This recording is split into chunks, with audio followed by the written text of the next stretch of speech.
പ്രിയപ്പെട്ട മാതാപിതാക്കന്മാരെ, സഹോദരി സഹോദരന്മാരെ, ഞാൻ Babu Kottakkal, holy blood of Jesus മിനിസ്ട്രിയുടെ ഈ ബൈബിൾ പ്രഭാഷണ പരമ്പരയിലേക്ക് നിങ്ങളെ വീണ്ടും കർത്താവായ യേശുവിൻ്റെ നാമത്തിൽ ഹാർദവമായി സ്വാഗതം ചെയ്യുന്നു.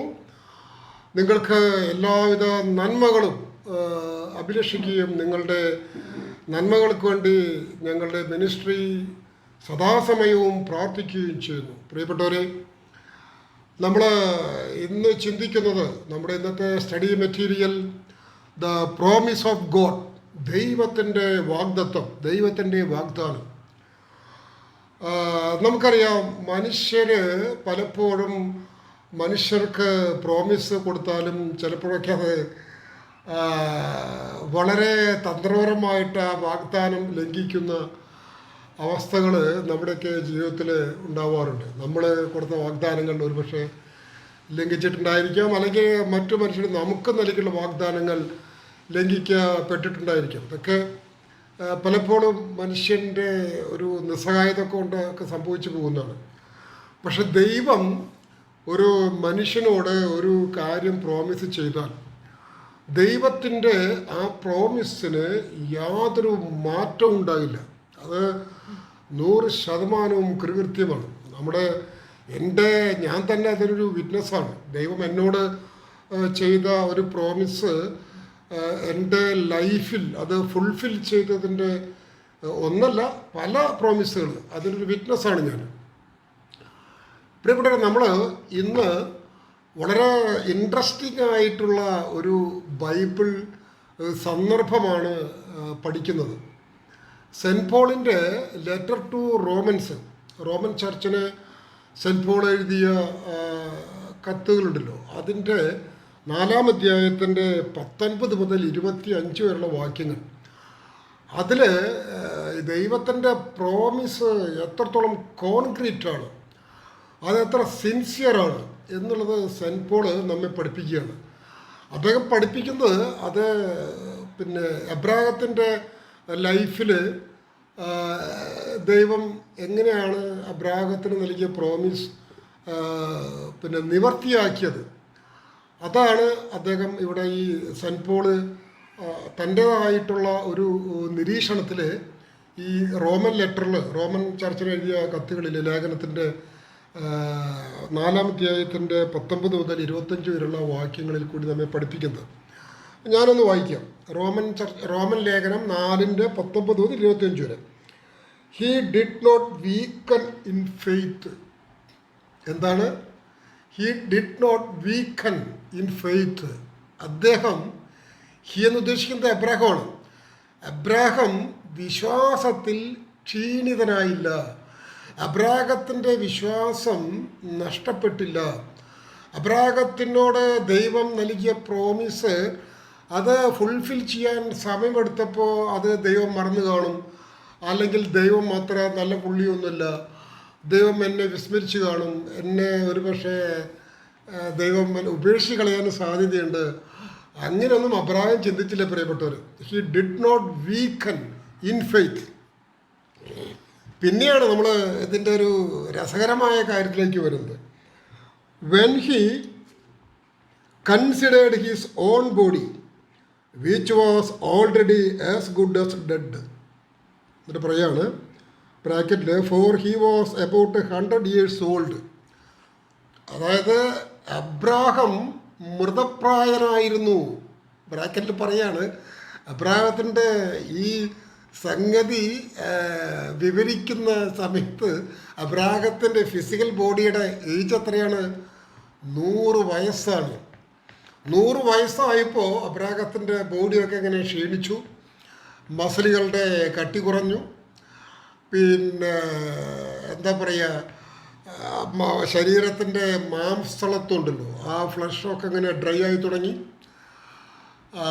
അപ്പോൾ ആ സമയത്തും അബ്രാഹം ശരീരം ഒരു മൃതപ്രായമായിട്ടും ശരീരത്തിലെ സെല്ലുകൾ ഇങ്ങനെ ഓരോന്നോരോന്ന് ഇങ്ങനെ പണിമുടക്കാൻ തുടങ്ങുമ്പോഴും കാഴ്ചശക്തി കുറയുന്നു, കേൾവി ശക്തി കുറയുന്നു, സ്പീഡിൽ നടക്കാൻ പറ്റുന്നില്ല, എങ്ങനെ ഒച്ചയിൽ സംസാരിക്കാൻ കഴിയുന്നില്ല, ഒരു 25 വർഷം മുമ്പ് കഴിച്ചതുപോലെ അല്ലെങ്കിൽ 50 വയസ്സിൽ കഴിച്ച ഭക്ഷണം ഇപ്പോൾ കഴിക്കാൻ പറ്റുന്നില്ല. എന്നിട്ടും എബ്രാഹത്തിൻ്റെ ഒരു ഒരു ഒരു മാനറിസം, അദ്ദേഹത്തിൻ്റെ ഒരു ക്യാരക്ടർ എന്ന് പറഞ്ഞാൽ, he did not weaken in the faith of God. Hallelujah. ശരീരം ഉണങ്ങി വരണ്ടിട്ടും, ശരീരത്തിൻ്റെ ഫെർട്ടിലിറ്റി നഷ്ടപ്പെട്ടിട്ടും, ശരീരത്തിൻ്റെ ഫിസിക്കൽ ഫിറ്റ്നസ് അപ്രസക്തമായിട്ടും അബ്രാഹത്തിൻ്റെ വിശ്വാസമുണ്ടല്ലോ, അതിന് യാതൊരു ഉടവും സംഭവിച്ചില്ല. Hallelujah. He did not weaken in the faith. പിന്നെ പറയാണ്, or when he considered the barrenness of Sarah's womb. അബ്രാഹത്തിന് 100 വയസ്സായപ്പോൾ തീർച്ചയായിട്ടും ഏകദേശം അതിൻ്റെ അടുത്ത് പ്രായം അദ്ദേഹത്തിൻ്റെ ഭാര്യ സാറയ്ക്കുണ്ട്.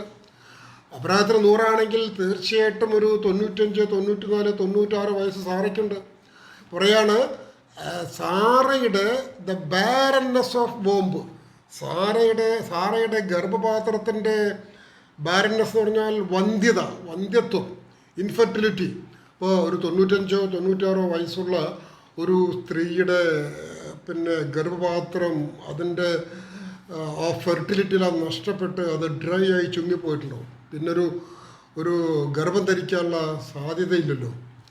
ഈ കാലഘട്ടത്തിലാണെങ്കിൽ 40 വയസ്സ് ആകുമ്പോഴേക്കും ഈ വോംബ് അതിനകത്ത് ബാരൻനെസ് സംഭവിക്കുകയാണ്. അപ്പോൾ 95 വയസ്സൊക്കെ പ്രായമുള്ളൊരു സ്ത്രീയുടെ ഗർഭപാത്രത്തിൻ്റെ അവസ്ഥ എന്തായിരിക്കും? ഇപ്പോൾ സാറയുടെ ഗർഭപാത്രം ഉണങ്ങി ചുങ്ങിപ്പോയിരിക്കുന്നു. എബ്രാഹത്തിൻ്റെ ശരീരവും ഉണങ്ങി വരണ്ടു പോയിരിക്കുന്നു.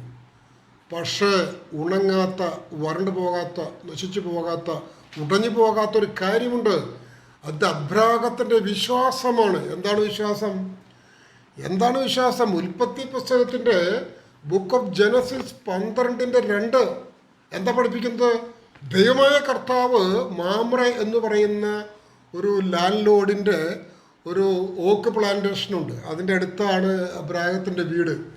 ഒരു ദിവസം ഉച്ചയ്ക്ക് അബ്രാഹം ബ്രേക്ക്ഫാസ്റ്റിനും പത്രവായന കഴിഞ്ഞ് ഇങ്ങനെ AC ചെയറിൽ ഇങ്ങനെ നല്ല പ്രസന്നമായ വെയിൽ കൊണ്ടിങ്ങനെ വിശ്രമിക്കുന്ന സമയത്ത് 3 മനുഷ്യർ, ദേ വർ സ്ട്രേഞ്ചേഴ്സ്, അവർ അബ്രാഹത്തിൻ്റെ വീട്ടിലേക്ക് ഗേറ്റ് കടന്ന് വരികയാണ്. നോക്കുമ്പോൾ അറിയാം മറ്റൊന്നോട്ടത്തിലാണ് അവർ സാധാരണക്കാരല്ല, വളരെ സൂര്യ തേജസ്സുള്ള 3 മനുഷ്യരാണ്. അത് ഫാദർ, സൺ, ഹോളി സ്പിരിറ്റ്, പിതാവ്, പുത്രൻ, പരിശുദ്ധാത്മാവായിട്ടുള്ള ഹോളി ട്രിനിറ്റിയാണ്. അവർ വന്ന് അബ്രാഹമായിട്ട് സംസാരിച്ച്, അബ്രാഹം പറയുന്നു, എനിക്ക് ധാരാളം സമ്പത്ത് ദൈവം ഇന്ന് തന്നു, പക്ഷെ എനിക്ക് എൻ്റെ സമ്പത്തിൻ്റെ ഒരു അനന്തരാവകാശമായിട്ട് എൻ്റെ രക്തത്തിൽ ഒരു മകനില്ല. എൻ്റെ വീട്ടിൽ ജോലി ചെയ്യുന്ന ആഫ്രിക്കൻ അടിമകളുണ്ട്, അവർക്ക് ഞാൻ എഴുതി വച്ചിരിക്കുകയാണ്. അപ്പോൾ ദൈവം അബ്രാഹത്തോട് പറയുന്നുണ്ട്, നിനക്ക് ആകാശത്തിലെ നക്ഷത്രങ്ങളെ പോലെ, ഭൂമിയിലെ മൺതരി പോലെ, പൂഴി പോലെ നിൻ്റെ സന്തതികൾ ഭൂമി നിറയും. ഇത് ദൈവത്തിൻ്റെ പ്രോമിസാണ്. സ്വർഗത്തിലെ ദൈവം, ഹോളി ട്രിനിറ്റി, പിതാവും പുത്രനും പരിശുദ്ധാത്മാവുമായ പരിശുദ്ധ ത്രിത്വം ആകുന്ന ദൈവം 3 മനുഷ്യരൂപം സ്വീകരിച്ച് ഭൂമിയിൽ ഇറങ്ങി അബ്രാഹത്തിൻ്റെ ഈ വീട്ടിൽ മാമ്രെ എന്ന് പറയുന്ന ആ ഒരു ജന്മിയുടെ ഓക്ക് പ്ലാന്റേഷൻ്റെ അടുത്ത് താമസിക്കുന്ന അബ്രാഹത്തിൻ്റെ വീട്ടിൽ വന്ന് പറയാണ്. അബ്രാഹം അവിടെ പോയിട്ട് അബ്രാഹം തപസ് ചെയ്ത് ദൈവത്തെ പ്രത്യക്ഷപ്പെടുത്തിയതല്ല. അബ്രാഹം നീതിമാനാണ്, വിശ്വാസിയാണ്. അതിൽ ദൈവം സംപ്രീതനായിട്ട് അവർ 3 പേരും ഈ ഹോളി ട്രിനിറ്റി സെപ്പറേറ്റ് ചെയ്ത് 3 മനുഷ്യ വ്യക്തിത്വങ്ങളായി ഭൂമിയിലേക്ക് ഇറങ്ങി വരുന്നു. Came down to this world, ഇറങ്ങി വരികയാണ്. എന്നിട്ട് അബ്രാഹത്തിൻ്റെ വീട്ടിൽ വരുന്ന അദ്ദേഹമായിട്ട് കുശലം പറഞ്ഞു, അദ്ദേഹത്തിൻ്റെ ഭാര്യ ഉണ്ടാക്കിയ ഭക്ഷണമൊക്കെ കഴിച്ച് 2-3 മണിക്കൂർ രാവിലെ 10 മണിക്ക് വന്ന ദൈവം ഒരു ഉച്ചയ്ക്ക് ഊണൊക്കെ കഴിഞ്ഞിട്ടാണ് പോകുന്നത്. അദ്ദേഹത്തിൻ്റെ പൂമുഖത്തിരുന്ന് കുശലമൊക്കെ പറഞ്ഞ് പോവുകയാണ്. അപ്പോൾ ആ സമയത്ത് ഈ ദൈവം അബ്രാഹത്തിന് കൊടുക്കുന്നൊരു പ്രോമിസാണ് ബുക്ക് ഓഫ് ജനസിസ് 12:2. എന്താണ്? Abraham, I will make you A great nation. ഞാൻ നിന്നെ ഒരു വലിയ ജനതയാക്കി തീർക്കും, ഞാൻ നിന്നെ ഒരു വലിയ രാഷ്ട്രമാക്കി തീർക്കും, എന്താണ് എബ്രാഹാം എന്ന വാക്കിൻ്റെ അർത്ഥം തന്നെ പ്രിയപ്പെട്ടവരെ the father of multi nations എന്നാണ്. ബഹുജനതകളുടെ പിതാവ്, ബഹുജനതകളുടെ പിതാവാണ് എബ്രഹാം. അത് പിന്നീട് മറ്റൊരു സ്റ്റഡി മെറ്റീരിയലാണ്, നമുക്ക് പിന്നീട് പഠിക്കാവുന്നതാണ്. അപ്പോൾ അബ്രാഹത്തിന് ഇത് വ്യക്തമായിട്ടറിയാം, എൻ്റെ പ്രായം 100 എൻ്റെ പ്രത്യുൽപാദന ശേഷി ഇപ്പോൾ അത് പ്രസക്തമേ അല്ല, എൻ്റെ ജീവിത പങ്കാളി ഉണ്ടല്ലോ, ലൈഫ് പാർട്ട്ണർ സാറ, അവരുടെ ഗർഭപാത്രം ഉണങ്ങിപ്പോയിരിക്കുന്നു. സാധാരണ നമ്മുടെ ഭൂമിയിലെ നിയമം അനുസരിച്ച്, മെഡിക്കൽ സയൻസിൻ്റെ ഒരു ഒബ്സർവേഷൻ അനുസരിച്ച് ഇനി കുഞ്ഞുങ്ങളുണ്ടാവുക അസാധ്യമാണ്, ഇമ്പോസിബിളാണ്. പക്ഷേ എന്താ പറയണത്, nothing is impossible with God. ദൈവത്തിന് എന്തെങ്കിലും അസാധ്യമാണോ? ദൈവത്തിൻ്റെ വാഗ്ദാനം നിറവേറ്റാതിരിക്കുമോ? നെവർ, ഒരിക്കലുമില്ല. അതാണ് അബ്രാഹത്തിൻ്റെ ഈ റോമൻ ലേഖനം 4:19-25 പറയുന്നു 100 വയസ്സായിട്ടും ശരീരം മുടങ്ങിപ്പോയിട്ടും ഗർഭോത്രം ചുങ്ങിപ്പോയിട്ടും അബ്രാഹത്തിൻ്റെ വിശ്വാസത്തിൽ he did not weaken in the faith of God. Hallelujah. എന്താണ് ഇവിടെ പ്രോമിസ് കിടക്കാണ്. ഉൽപ്പത്തി 12:2 ഒരു പ്രോമിസ് കിടക്കുന്നുണ്ട്. എന്താണ്? ഞാൻ നിന്നെ ബഹുജനതകളുടെ പിതാവാക്കും. ആകാശത്തിലെ ഈ എണ്ണിയാലൊടുങ്ങാത്ത കോടിക്കണക്കിന് നക്ഷത്രങ്ങൾ പോലെ, ഭൂമിയിൽ എണ്ണിത്തീർക്കാനാകാത്ത പൂഴി മൺതരികൾ പോലെ അബ്രഹാം, നിന്റെ രക്തത്തിൽ നിന്ന് ജനതകൾ പൊട്ടി മുളച്ചു വരും. സമൂഹങ്ങൾ, ഗോത്രങ്ങൾ, വലിയ രീതിയിലുള്ള മനുഷ്യ സഞ്ചയം, മക്കള് നിനക്കുണ്ടാവുന്നതാണ്. ഇത് പ്രോമിസ് അല്ലേ? ആ പ്രോമിസ് എബ്രാഹാം നെഞ്ചേറ്റുകയാണ് പ്രിയപ്പെട്ടവർ. എബ്രാഹത്തിന്റെ ഹൃദയത്തിൽ അത് കോൺക്രീറ്റ് ആക്കുകയാണ്. അദ്ദേഹം ഇതിൽ ഉറച്ച് നിൽക്കുകയാണ്. ഹല്ലേലൂയ. അപ്പം എന്ത് സംഭവിക്കുന്നു? വീണ്ടും നമുക്ക് വായിക്കാം. അവിടെ പറയുകയാണ്,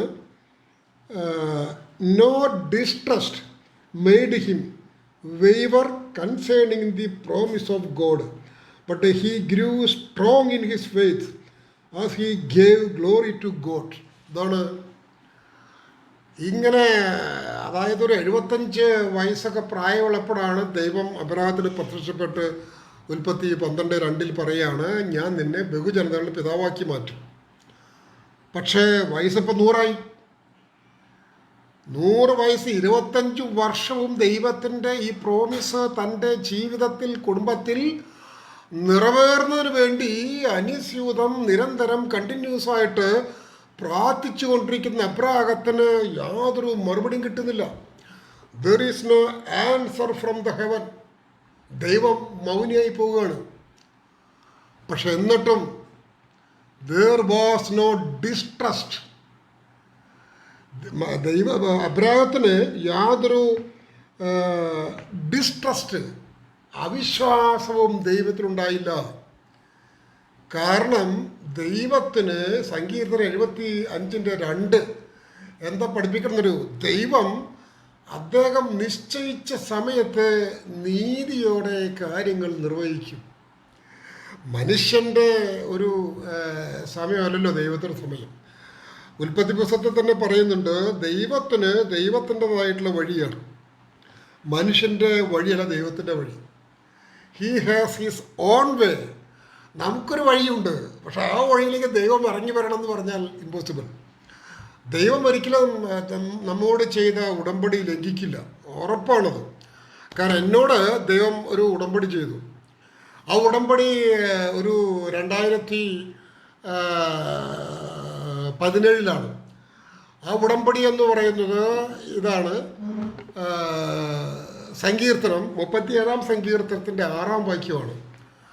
ആ ഉടമ്പടി ഇതായിരുന്നു, ഞാൻ നിനക്ക് പ്രകാശം പോലെ നീതി നടത്തിത്തരും, മധ്യാഹ്നം പോലെ അവകാശം. എൻ്റെ ഒരു കേസുമായി ബന്ധപ്പെട്ട് ഒരു കാര്യത്തിൽ ഞാൻ ജീസസിൻ്റെ അടുത്ത് ചെന്നപ്പോൾ അദ്ദേഹം എൻ്റെ അടുത്ത് പറഞ്ഞൊരു പ്രോമിസാണത്. ഞാൻ നിനക്ക് പ്രകാശം പോലെ നീതി നടത്തിത്തരും, മധ്യാഹ്നം പോലെ നിൻ്റെ അവകാശവും. 2018 ജനുവരി 29 1:15 മണിക്ക് എനിക്ക് ഒരു കോടതിയിൽ നിന്ന് ഈ സങ്കീർത്തനം 36 പ്രകാരമുള്ള നീതി ദൈവം നടത്തി തരികയാണ് പ്രിയപ്പെട്ടവരെ. Hallelujah. I am the witness, I am the living testimony of the promise of God. Hallelujah. പ്രിയപ്പെട്ടവരെ, പിന്നീട് വീണ്ടും 2019 ജീസസിൻ്റെ അടുത്ത് ഞാൻ വീണ്ടും ഇതേ ആവശ്യമായിട്ട് വീണ്ടും ചെല്ലുകയാണ്, അനദർ കേസ്. അപ്പോൾ പുള്ളി എൻ്റെ അടുത്ത് പോയ വേറെ പ്രോമിസ് പറയാണ്, സങ്കീർത്തനം 94:15. എന്താണത്? പറയാണ്, വിധികൾ വീണ്ടും നീതിപൂർവകമാകും. വീണ്ടും വിധി വരാനിരിക്കുന്നു. അടുത്ത കേസിൻ്റെ ഏറ്റവും കൂടുതൽ ഭയപ്പെടുന്നൊരു കേസാണ്. ആ വിധി വരാനിരിക്കുന്നു. അപ്പോൾ ജീസസ് പ്രോമിസ് ചെയ്യാണ്, ബാബു കോട്ടയ്ക്കൽ, നിനക്ക് എതിരെ പറയുന്ന വിധി അത് വീണ്ടും നീതിപൂർവകമാകും. ദ ജഡ്ജ്മെൻറ്റ് ഓഫ് റൈച്ചസ്നെസ്, നീതിയുടെ വിധി, അത് ദൈവത്തിന് മാത്രമേ പറയാൻ പറ്റൂ. ഭൂമിയിലെ ഒരു മനുഷ്യനും 100% നീതിപൂർവകമായി വിധി പ്രഖ്യാപിക്കാൻ കഴിയില്ല കൂട്ടരെ. അപ്പോൾ പരമാർത്ഥ ഹൃദയർ അത് മാനിക്കും. പരമാർത്ഥ ഹൃദയം ഇതിലൊരു വളരെ പ്രധാനപ്പെട്ട കാര്യമാണ്. നമ്മൾ റോമാലേഖനം 4:19-25 പഠിക്കുമ്പോൾ അവിടെ എബ്രാഹത്തിൻ്റെ ക്യാരക്ടർ നിങ്ങൾ അനലൈസ് ചെയ്യുക. അബ്രാഹത്തിൻ്റെ ഒരു മൈൻഡ് സെറ്റ് ഉണ്ടല്ലോ, അബ്രാഹത്തിൻ്റെ ഒരു പ്രയർ മെത്തേഡ്, അതിനെ ഡീകോഡ് ചെയ്യുക. നിങ്ങൾ വചനത്തിലേക്ക് ചെല്ലുമ്പോൾ വചനത്തിൻ്റെ ഉള്ളിൽ അടങ്ങിയിരിക്കുന്ന ഒരു ഡിവൈൻ സയൻസ് ഉണ്ട്, ഒരു ഹെവൻലി സയൻസ് ഉണ്ട്. അതിനെ നമുക്ക് ഡീകോഡ് ചെയ്യാൻ കഴിയണം. അപ്പോഴാണ് ഈ പ്രോമിസിൻ്റെയൊക്കെ ഒരു ആന്തരാർത്ഥം നമുക്ക് മനസ്സിലാവും. അപ്പം അബ്രാഹത്തിൻ്റെ ആ പ്രയർ സ്റ്റൈലുണ്ടല്ലോ, അതിനെ ഡീകോഡ് ചെയ്യുമ്പോഴാണ് എന്താ മനസ്സിലാവുന്നത്? അബ്രാഹത്തിന് ഒരു പരമാർത്ഥ ഹൃദയമുണ്ടായിരുന്നു. ഇവിടെ 94:15 എന്താ പറയണേ? പരമാർത്ഥ ഹൃദയർ ദൈവത്തിൻ്റെ വിധിയെ മാനിക്കും. അപ്പോൾ നിങ്ങൾക്ക് ദൈവത്തിൻ്റെ ഒരു വാഗ്ദത്തം നിങ്ങളുടെ ജീവിതങ്ങളിൽ അത് നിവർത്തിയാകണമെങ്കിൽ, അത് പൂർത്തീകരിക്കണമെങ്കിൽ എന്ത് വേണം? ദൈവത്തെ ആഗ്രഹിക്കുന്നത് ഗോഡ് ഈസ് നീഡ് യുവർ, എന്താണത്? പരമാർത്ഥ ഹൃദയമാണ്, കളങ്കമില്ലാത്ത ഹൃദയമാണ്. സങ്കീർത്തനം 51:17. ഉരുകിയ മനസ്സാണ് ദൈവത്തിന് സ്വീകാര്യമായി ബലി. നിങ്ങൾ ഉരുകിയ മനസ്സോടെയാണോ? നമ്മൾ റോമലേഖനം 3:10 പറയുന്നുണ്ടല്ലോ, ഓൾ ആർ സിന്നേഴ്സ്, എല്ലാവരും പാപികളാണ്, നീതിമാന്മാരായി ആരുമില്ല. അപ്പോൾ നമ്മൾ ദൈവത്തിൻ്റെ മുന്നിൽ നമ്മൾ നിൽക്കുമ്പോൾ നമുക്കൊരു ബോധ്യമുണ്ടായിരിക്കണം, ഐ എം എ സിന്നർ. വീണ്ടും സങ്കീർത്തനം 51:5 പറയാണ്, എൻ്റെ അമ്മയുടെ ഉദരത്തിലെ ഒരു ഗർഭസ്ഥ ശിശുവായി ഞാൻ രൂപം പ്രാപിച്ച അന്ന് മുതൽ ഞാൻ പാപിയാണ്. അപ്പം ഞാനൊരു സിന്നറാണ്. നമുക്ക് we are living in the census.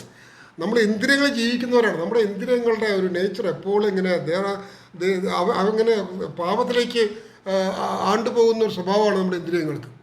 അപ്പോൾ നമ്മൾ ദൈവത്തിൻ്റെ മുന്നിൽ നിൽക്കുമ്പോൾ ഈ നമ്മൾ പാപിയാണ് എന്ന ചിന്തയോടെ, ദൈവമേ ഞാൻ പാപിയാണ്, ഞാൻ സമ്മോൺ ചെയ്യുന്നു, ഞാൻ കീഴടങ്ങുന്നു, അങ്ങനെ വേണം ദൈവത്തിൻ്റെ അടുത്ത്, പരമാർത്ഥ ഹൃദയത്തോടെ വേണം നമ്മൾ ദൈവത്തിൻ്റെ അടുത്ത് നിൽക്കാനായിട്ട്.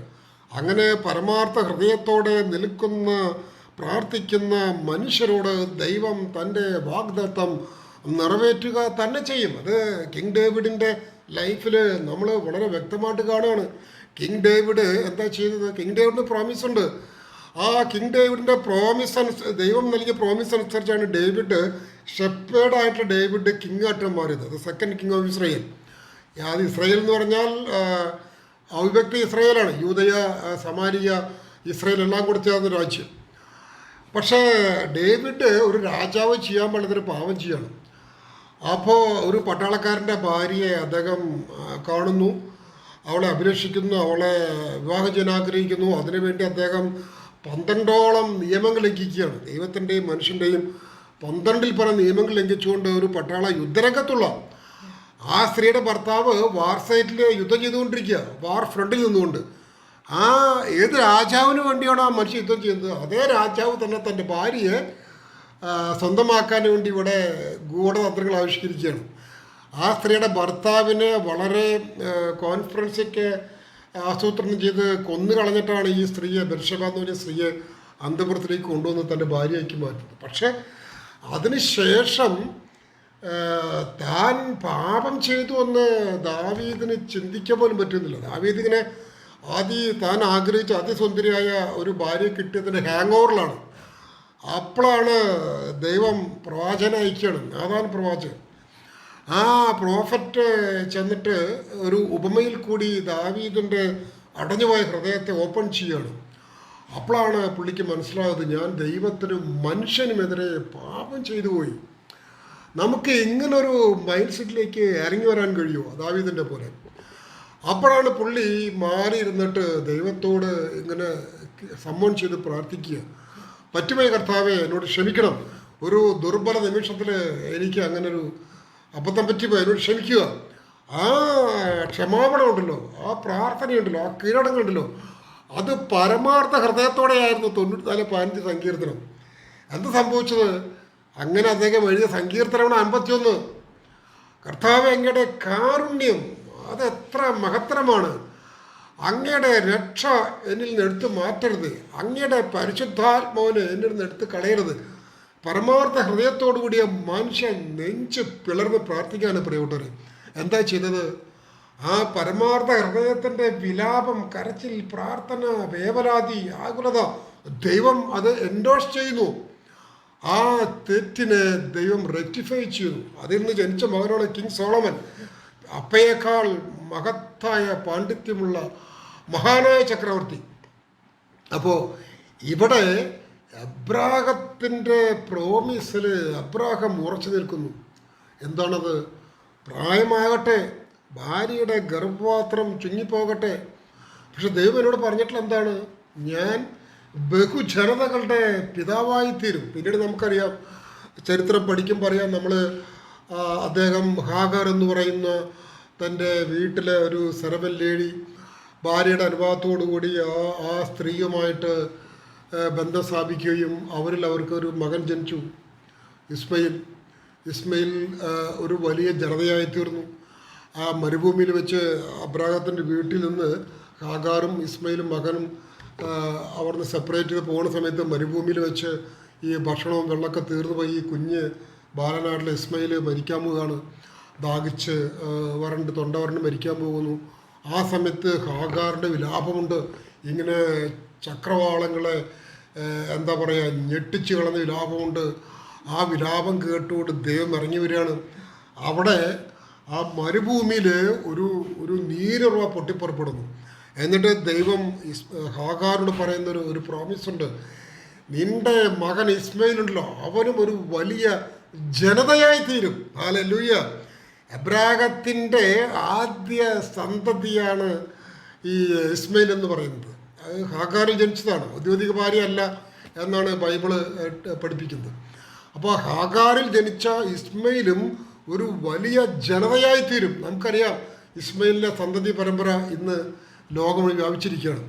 സെക്കൻഡ്, തൻ്റെ ഔദ്യോഗിക ഭാര്യയായിട്ടുള്ള സാറയിൽ വീണ്ടും ഐസക്ക് ജനിക്കുകയാണ്. ഐസക്കും എന്തുണ്ടായി? ഒരു വലിയ ജനതയായി തീർന്നു. ഈ 2 ജനതകളാണ് അബ്രാഹത്തിന് 2 സ്ത്രീകളിൽ ജനിച്ച 2 വംശാവലികളാണ് ഇന്ന് പ്രിയപ്പെട്ടവരെ 730 പരം കോടി ജനങ്ങൾ വരുന്ന ലോക ജനസംഖ്യയുടെ ഭൂരിഭാഗവും. ഹല്ലേലൂയ. എന്താണ് ബൈബിള്? ഒരു ചരിത്ര പുസ്തകമല്ലെങ്കിലും ഏകദേശം ബൈബിളിൻ്റെ ഒരു ചരിത്ര കലണ്ടർ പ്രകാരവും 4000 ചില്ലാനും വർഷങ്ങൾക്ക് മുമ്പ് അബ്രാഹം എന്ന് പറയുന്ന ദൈവത്തിലെ അടിയുറച്ച വിശ്വാസമുള്ള ഒരു മനുഷ്യനോട് ദൈവമായ കർത്താവ് നൽകിയ ഒരു പ്രോമിസാണ്, ഞാൻ നിന്നെ ഒരു വലിയ ജനതയാക്കി തീർക്കും. ഹല്ലേലൂയ. Book of Genesis 12:2. ഇവിടെ 100ാമത്തെ വയസ്സിലും ഇത് സംഭവിക്കാതെ ഇങ്ങനെ എന്താ പറയുക, അബ്രാഹം മരണത്തിൻ്റെ മുമ്പിൽ നിൽക്കുന്ന അവസ്ഥയാണ്. അതായത് പ്രായമായല്ലോ, 90, 95, 100 വയസ്സുള്ള 2 വൃദ്ധ മനുഷ്യരാണ്. പക്ഷെ അപ്പോഴും ശരീരം വാർദ്ധക്യത്തിലേക്ക് പ്രവേശിച്ചിട്ടും അബ്രാഹത്തിൻ്റെ വിശ്വാസം അതിങ്ങനെ നവയൗവനത്തിൽ നിൽക്കുകയാണ്. ഹല്ലേലൂയ. അതാണ് ദൈവം നോക്കുന്നത്. നിൻ്റെ വിശ്വാസം എത്രത്തോളമുണ്ട്, അതിൻ്റെ ഒരു ഡെപ്ത് ഓഫ് ഫെയ്ത്ത്, അതിൻ്റെ ലെങ്ത് ഓഫ് ഫെയ്ത്ത് അത് എത്രത്തോളമുണ്ട്. പ്രാർത്ഥിക്കുന്ന കാര്യങ്ങൾ, ദൈവത്തിൻ്റെ പ്രോമിസ് കുറേ കഴിയുമ്പോഴൊക്കെ നമ്മൾ ദൈവം അത് മറന്നു കാണും. ദൈവത്തിന് എത്രയോ കാര്യങ്ങൾ, എത്രയോ കോടി മനുഷ്യരുടെ കാര്യങ്ങൾ നമ്മൾ ഞാനോ ദൈവം അങ്ങനെ മറക്കുന്ന ആളല്ല. ദൈവം വാക്ക് പിന്നെ തെറ്റിക്കുന്നവനോ 59-ാം സങ്കീർത്തനത്തിൻ്റെ 34-ാം വാക്യം പറയുന്നതാണ്, ദൈവമേ അങ്ങയുടെ ഉടമ്പടി അങ്ങ് ലംഘിക്കുകയോ അങ്ങ് ഉച്ചരിച്ച വാക്കിന് വ്യത്യാസം വരുത്തുകയോ ചെയ്യുകയില്ല. ഹല്ലേലൂയ.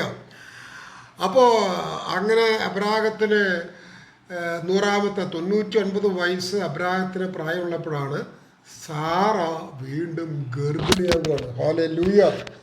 അതായത് ഉണക്കമരത്തിൽ നിന്ന് പുതിയ തളിരുകൾ ഉത്ഭവിക്കുന്നു. ഹല്ലേലൂയ.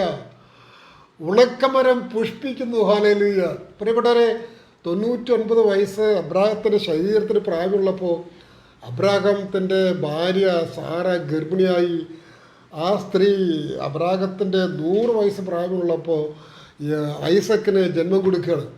അത് കഴിഞ്ഞ് വർഷങ്ങൾ കഴിഞ്ഞു, സാറ മരിച്ചുപോയി. സാറ മരിച്ചുപോയി. പക്ഷെ എന്താ സംഭവിക്കുന്നത്?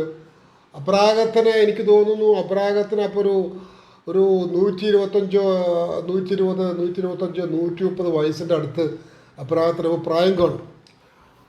സാറ മരിച്ചു പോയപ്പോൾ ദൈവം വീണ്ടും അബ്രാഹത്തിനോട് പറയാണ്, നീ വേറൊരു വിവാഹം ചെയ്യണം. 125 വയസ്സിന് ശേഷം ദൈവം പറയാണ്, അബ്രാഹാം നീ വീണ്ടും ഒരു വൈവാഹിക ജീവിതത്തിലേക്ക് പ്രവേശിക്കാൻ മാനസികമായി തയ്യാറെടുക്കണം. അബ്രാഹാം ഞാനിങ്ങനെ ചിന്തിക്കുകയാണ്, 125 വയസ്സുള്ള ഒരു വൃദ്ധരായ മനുഷ്യൻ, ഇങ്ങനെ വെച്ച് വടിക്ക് കുത്തിപ്പിടിച്ചെടുക്കുന്നൊരു മനുഷ്യൻ, അദ്ദേഹം ഒരു കല്യാണം കഴിച്ചിട്ട് ഇനി എന്ത് ചെയ്യാനാണ്? ഇവിടെ ഒരു സഹോദരി എൻ്റെ അടുത്ത്, അവരെ ഒരു വിഡോണ്, അവർ ഒരു 40 വയസ്സിൻ്റെ താഴെയൊക്കെ പ്രായമുള്ളൂ. അവർ പറഞ്ഞു, ബ്രദറെ ഇനി ഞാൻ പറഞ്ഞു, അവരുടെ പാവപ്പെട്ട വീട്ടിലെത്തിയാണ്, അച്ഛനുമൊക്കെ പ്രായമായി, വലിയ സാമ്പത്തികമൊന്നും വീട്ടിലില്ല. ഞാൻ പറഞ്ഞു വിവാഹം ചെയ്തുകൂടെ, കുടുംബമായിട്ട് ജീവിച്ചൂടെ, പ്രായമാകുമ്പോൾ പ്രശ്നമാവില്ലേ?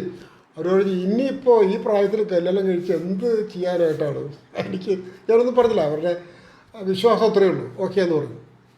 പക്ഷെ അബ്രാഹം 125 വയസ്സിന് മേൽ പ്രായമുള്ള അബ്രാഹത്തിൻ്റെ അടുത്ത് ദൈവം വീണ്ടും വിളിച്ചു പറഞ്ഞു, അബ്രാഹാം മറ്റൊരു വിവാഹ ജീവിതത്തിലേക്ക് പ്രവേശിക്കാൻ നീ മനസ്സുകൊണ്ട് തയ്യാറെടുക്കണം. ഹല്ലേലൂയ. എന്താ സംഭവിച്ചത്? ബുക്ക് ഓഫ് ജെനസിസ് 25-ാം അധ്യായം, ബുക്ക് ഓഫ് ജെനസിസിൻ്റെ 25-ാം അധ്യായത്തിൻ്റെ 1 മുതൽ വാക്യങ്ങൾ വായിക്കുക. അബ്രാഹാം കെത്തൂറ എന്നിവരായിട്ടുള്ള മറ്റൊരു സ്ത്രീ വിവാഹം ചെയ്യുന്നു. ഹല്ലേലൂയ. എത്ര പ്രായം? 125-ൻ്റെ മുകളിലാണ്. എന്താ സംഭവിച്ചത്? ആ കെത്തൂറ എന്ന് പറയുന്ന അബ്രാഹത്തിൻ്റെ ജീവിതത്തിലെ 3-ാമത്തെ സ്ത്രീ, ആ സ്ത്രീയിൽ നിന്ന് അബ്രാഹത്തിന് വീണ്ടും 6 മക്കൾ ജനിക്കുന്നു. Hallelujah. This is the science of the promise of God. പ്രിയപ്പെട്ടവരെ, ഇതാണ് ദൈവത്തിൻ്റെ വാഗ്ദത്തത്തിൻ്റെ ഈ ശാസ്ത്രം എന്ന് പറയുന്നത്. എന്താണത്? പരമാർത്ഥ ഹൃദയം നിനക്കുണ്ടോ? പൂർണ്ണ വിശ്വാസമുണ്ടോ? ക്ഷീണിക്കാത്ത വിശ്വാസമുണ്ടോ? വിശ്വസ്തതയുണ്ടോ? എങ്കിൽ തീർച്ചയായിട്ടും ആ പ്രോമിസ് നിർവഹിക്കപ്പെടുക തന്നെ ചെയ്യും. ഹല്ലേലൂയ. കാരണം ഞാൻ അതിൻ്റെ ഒരു ജീവിക്കുന്ന സാക്ഷിയാണ്. കോടതി മുറികളിൽ, നിയമവ്യവഹാരങ്ങളിൽ, എൻ്റെ ജീവിതത്തിൽ ഞാൻ അതിൻ്റെ ഒരു ശക്തനായ സാക്ഷിയാണ് പ്രിയപ്പെട്ടത്. അപ്പോൾ ഒരു 2011 ഒക്ടോബർ മാസത്തിൽ 16 മുതൽ 21 വരെയുള്ള 5 ദിവസങ്ങളിൽ ഈ സമയത്താണ് ഞാൻ ജീസസിനെ അന്വേഷിക്കുന്നത്. ജീസസിനെ അന്വേഷിച്ച് എനിക്ക് ആ സമയത്തൊന്നും പുള്ളിയുമായിട്ട് അങ്ങനെ ഒരു അടുത്ത ബന്ധമൊന്നും ആയില്ല. ഇങ്ങനെ ആളുണ്ടെന്ന് മനസ്സിലായി. ഈ 5 ദിവസങ്ങൾക്കിടയിൽ ഒരു ദിവസം പുള്ളിയോട് സംസാരിച്ചു. പുള്ളി എന്നോട് 2 പ്രോമിസ് ചെയ്തു. അത് ഇതാണ്, എന്നോട് ജീസസ് എന്നോട് പറയുന്ന ആദ്യത്തെ 2 വാഗ്ദാനമാണ്. അത് ഒന്നാമത്തെ വാഗ്ദാനം എന്ന് പറഞ്ഞാൽ ബുക്ക് ഓഫ് പ്രോവർബാണ്. പ്രോവർബിൻ്റെ 16:3 അതിങ്ങനെയാണ് പറയണത്, commit your works to the Lord and all of your plans will be established. നിൻ്റെ എല്ലാ പ്രവർത്തനങ്ങളും, എല്ലാ പ്രയത്നങ്ങളും, എല്ലാ പ്രവർത്തികളും, commit all of your works, to the Lord, ദൈവത്തിന് കർത്താവിന് സമർപ്പിക്കുക. എന്താ സംഭവിക്കുക? Your plans will be established ആണ്. നിൻ്റെ പദ്ധതികൾ അത് ഫലപ്രാപ്തി പ്രാപിക്കുക തന്നെ ചെയ്യും. Hallelujah. The first promise of Jesus to me. Next ആ സമയത്ത് തന്നെയാണ് 2 പ്രോമിസാണ്. Book of ഐസയ്യ 58:14. അത് വളരെ വിശ്വവിഖ്യാതമായൊരു പ്രോമിസാണ് പ്രിയപ്പെട്ടവർ. എന്താണെന്നറിയോ? 58:14 ബുക്ക് ഓഫ് ഐസയ്യ. അപ്പോൾ ബുക്ക് ഓഫ് ഐസയ്യ 58:14 ആണ് എന്നോട് രണ്ടാമത് ജീസസ് നടത്തിയ പ്രോമിസ്. അത് പറയാണ്, I will take the delight in the lord. ഞാൻ ദൈവത്തിൽ ആനന്ദം കണ്ടെത്തും. എൻ്റെ ആനന്ദം ദൈവത്തിലാണ്. And I will make you ride upon the heights of the earth. ഈ ഭൂമിയുടെ ഉന്നതങ്ങളിലാണ് ദൈവം എന്നെ സവാരി ചെയ്യിക്കുന്നത്. I will make you ride upon the heights of the earth. ഞാൻ ആ പ്രോമിസിനെ ആസ്പദമാക്കി ഒരു ഇംഗ്ലീഷ് പോയട്രി എഴുതിയിട്ടുണ്ട്. അത് എൻ്റെ ജീവിതം എവിടെയാണ് ദൈവമായ കർത്താവ് പ്ലാൻ ചെയ്തിരിക്കുന്നത്? ഈ ഭൂമിയുടെ ഹൈറ്റ്സിലാണ്, ഉന്നതങ്ങളിലാണ്. അല്ലാണ്ട് ഒരു ലോ ലെവലുള്ള ലൈഫല്ല. ഈ എൻ്റെ ഈ പ്ലാനറ്റ് ലൈഫ് ഉണ്ടല്ലോ, ഈ പ്ലാനറ്റിൽ എൻ്റെ ലൈഫ് ജീസസ് പ്ലാൻ ചെയ്തിരിക്കുന്നത് വളരെ ഹൈറ്റ്സിലാണ്, ഉന്നതമായ ജീവിതമാണ്. പിന്നെ പറയാണ്, I will feed you with your ancestor Jacob. I will feed you the heritage of your ancestor.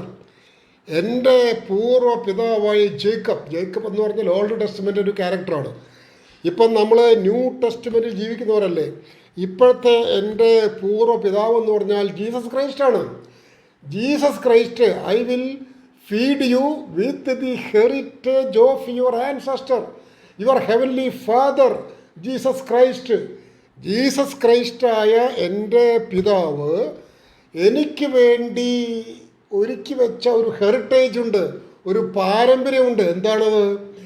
ഈ മനുഷ്യൻ, ഈ എൻ്റെ സ്വർഗീയ പിതാവ്, അദ്ദേഹം ഒരു വുഡൻ ക്രോസിൽ എനിക്ക് വേണ്ടി ഒരു പാരമ്പര്യം ആർജിച്ചിട്ടുണ്ട്. എന്താണ് ആ പാരമ്പര്യം? അദ്ദേഹത്തിൻ്റെ ലൈഫ് എനിക്ക് വേണ്ടി എൻ്റെ പാപങ്ങളിൽ നിന്ന് എന്നെ ലിബറേറ്റ് ചെയ്യുന്നതിന് വേണ്ടി അദ്ദേഹം സ്വന്തം ജീവൻ ഒരു ക്രോസിൻ്റെ മുകളിൽ സാക്രിഫൈസ് ചെയ്തു. This is my heritage. പ്രിയപ്പെട്ടവരെ, ഇതാണ് എൻ്റെ പാരമ്പര്യം എന്ന് പറയുന്നത്. എൻ്റെ പാരമ്പര്യം എൻ്റെ പിതാവായ യേശു ക്രിസ്തു മരക്കുരിശിൽ അർപ്പിച്ച ആ ദിവ്യയാഗമാണ്, ആ ഡിവൈൻ സാക്രിഫൈസാണ്. ആ ഡിവൈൻ സാക്രിഫൈസിൻ്റെ ഓഹരി, അതിൻ്റെ ഷെയർ കൊണ്ട് he will feed me, Jesus will feed me. Hallelujah. അപ്പം ഞാൻ ആരാണ്? എൻ്റെ ലൈഫ് ദൈവം എങ്ങനെയാണ് പ്ലാൻ ചെയ്തിട്ടുള്ളത്? ദൈവം എന്താണ് എന്നോട് നൽകിയിട്ടുള്ള പ്രോമിസ്? ഞാൻ നിന്നെ ഈ ഭൂമിയുടെ ഉന്നതങ്ങളിൽ ജീവിക്കാൻ അനുവദിക്കും. ഞാൻ നിനക്ക് വേണ്ടി കുരിശിൽ അർപ്പിച്ച ബലിയുടെ ഓഹരിയാൽ, അതിൻ്റെ മഹത്വത്താൽ, പുണ്യത്താൽ, യോഗ്യതയാൽ ബാബു കോട്ടയ്ക്കൽ എന്ന് പറയുന്ന പാപിയായിരുന്ന മനുഷ്യനെ അതിൽ നിന്ന് സെപ്പറേറ്റ് ചെയ്ത് ലിബറേറ്റ് ചെയ്ത് ഞാൻ നിന്നെ ഒരു അടയാളമാക്കും. I will make you a mark of Jesus Christ. This is a gospel. 2 പ്രോമിസാണ്. പിന്നീട് എന്നോട് നൽകിയ പ്രോമിസാണ് ഞാൻ നേരത്തെ ഡിസ്ക്ലോസ് ചെയ്തു. സങ്കീർത്തനം 37:6, സങ്കീർത്തനം 94:15, 4 പ്രോമിസ്.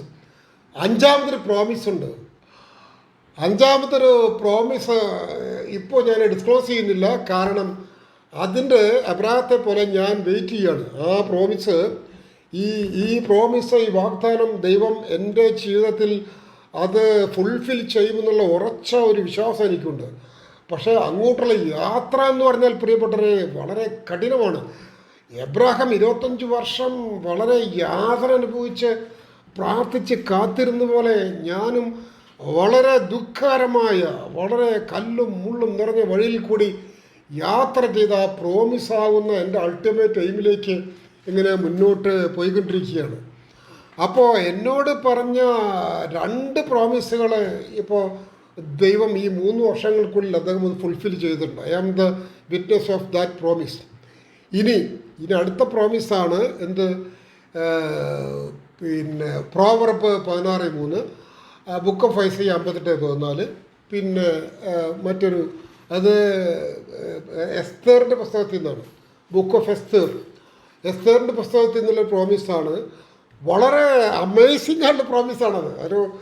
ഒരു പക്ഷേ എൻ്റെ ജീവിതം ലാസറിന് ജീസസ് 4 ദിവസം കഴിഞ്ഞിട്ട് ഈ ടോമ്പിനകത്തുനിന്ന് റീസറക്റ്റ് ചെയ്തില്ലേ, അതിനേക്കാൾ അമേസിംഗ് ആയിട്ടുള്ള മിറാക്കുലസ് ആയിട്ടുള്ള ഒരു പ്രോമിസാണത്.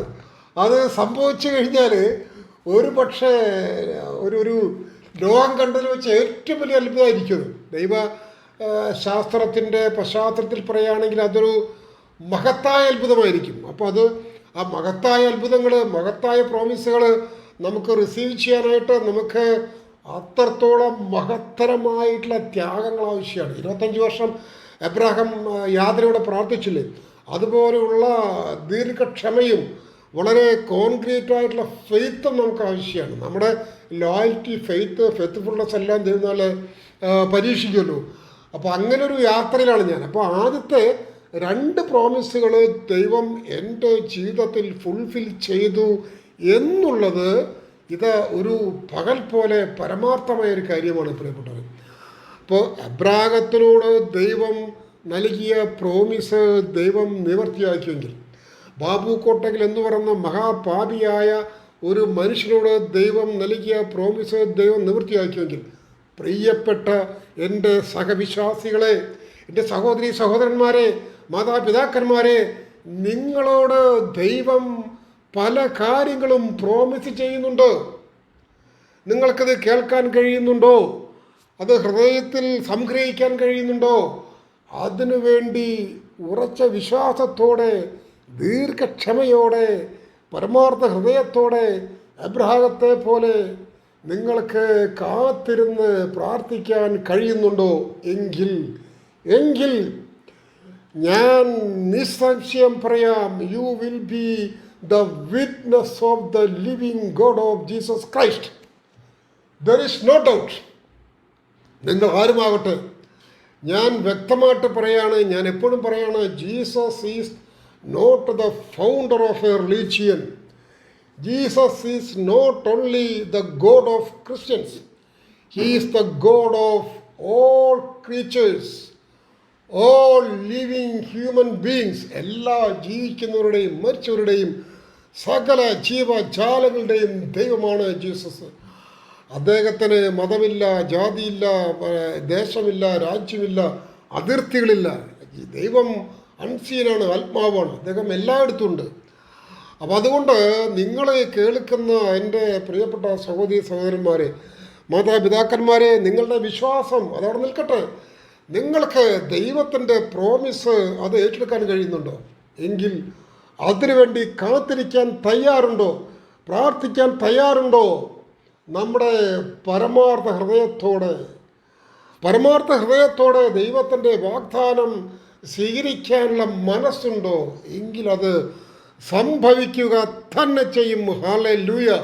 പ്രിയപ്പെട്ടവരെ, ഈ ദൈവത്തിൻ്റെ പ്രോമിസ് ഓഫ് ഗോഡ് എന്ന ഈ ചിന്ത നിങ്ങളുടെ ഹൃദയങ്ങളെ ആഴമായി സ്വാധീനിക്കട്ടെ. അത് നിങ്ങളുടെ ജീവിതങ്ങളെ, നിങ്ങളുടെ വിശ്വാസത്തെ മാറ്റിമറിക്കട്ടെ. നിങ്ങളുടെ ജീവിതത്തിൽ എന്നും ദൈവത്തിൻ്റെ വാഗ്ദാനങ്ങളും നന്മകളും സമൃദ്ധമായി വർഷിക്കപ്പെടട്ടെ എന്ന് കർത്താവായ ജീവിക്കുന്ന ദൈവത്തിൻ്റെ നാമത്തിൽ നിങ്ങളെ അനുഗ്രഹിച്ചുകൊണ്ട് ഞാൻ ഈ ചിന്ത ഇവിടെ അവസാനിപ്പിക്കുന്നു. നന്ദി, നമസ്കാരം.